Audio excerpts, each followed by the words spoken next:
Sony te debe dinero. Sí, has escuchado bien. Si tienes una Play 5 en tu casa, Sony tendría que pagarte dinero por tenerla. Y esto es debido a que el fabricante Sony se está enfrentando a una demanda colectiva por más de 8 millones de dólares.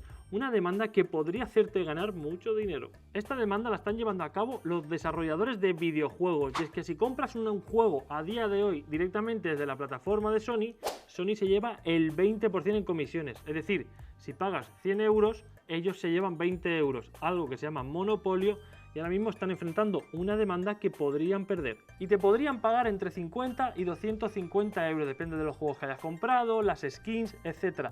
Ahora mismo están en juicio, así que si quieres saber si Sony te tiene que pagar dinero, síguenos para que te podamos informar.